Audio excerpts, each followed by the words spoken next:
Hello, this is Peter Martin, the Webdoc, and today we're going to talk about something that is very important: database cleaning and database management. Every dealership out there has thousands upon thousands of dealerships. I was talking to a dealer the other day, and he told me he had over 60,000 unsold internet leads sitting in his CRM. He had about 30,000 customers in his DMS.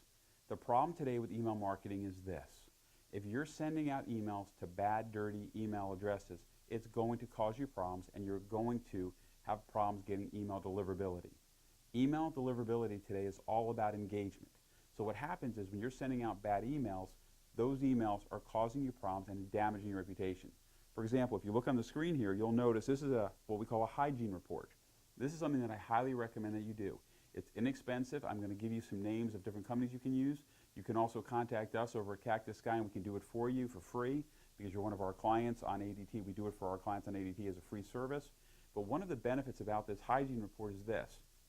If you'll notice, this was a client, and I didn't put their name up there, but it was a large dealership. But you'll notice there's a line here that says Spam Trap Incubator. 2,300 plus records that were Spam Trap Incubators. These are email addresses that have been identified as a Spam Trap Incubator.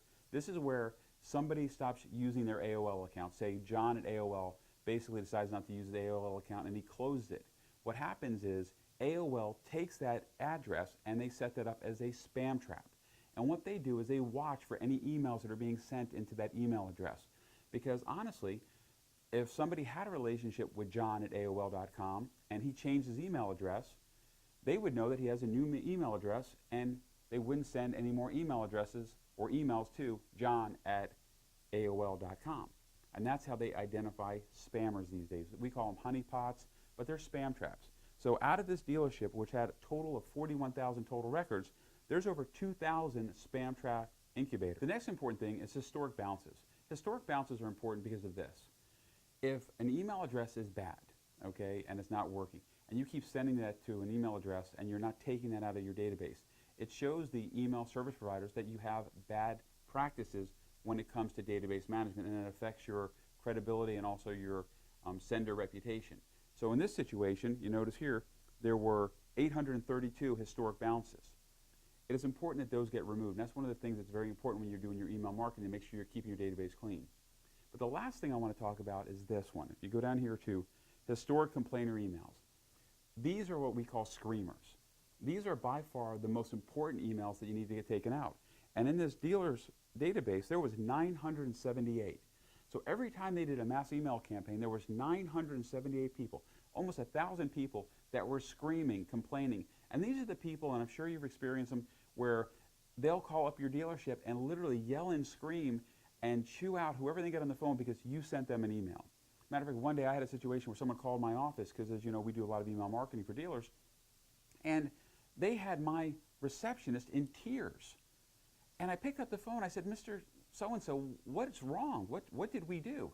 You sent me an email." I said, "Well, who did we send an email on behalf of?" And it was a dealership. I said, "Well, what did the email say?" And it was for service coupons. And I said to him, "Well, I don't quite understand. It's not like we sent you spam where we were sending you out pornography or Viagra or Canadian drugs or any of those other crazy things.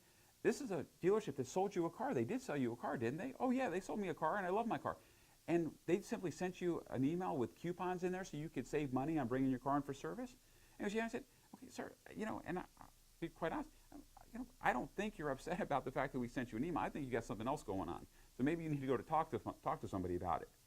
But the problem with these screamers is they're going to call the news stations, the radio, the TV, the newspapers, the state's attorney, the attorney general, the FCC, anybody who'll listen to them and complain that you sent them an email. So when you do this list management and this database cleaning, we take those bad people out of your list because you don't need to be sending emails to those people. So let's take a look at the bottom numbers. Okay, so out of 41,000 records, we ended up taking out 8,700 people that were bad emails.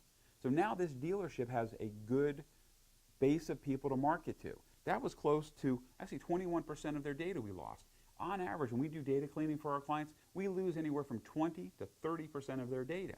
So this is a very important thing, because if you want to be successful moving forward in the world of email marketing and be effective with your marketing to not only your customers and your prospects, you need to take this first step and do your data cleaning. And like I said, if you'd like for us to do it as a member of the ADT family, we do this for our friends and our family for free. So simply contact us. I'm going to leave our information up on the screen. But as I said, this is probably one of the single most important things you can do today if you're doing any email marketing to be successful.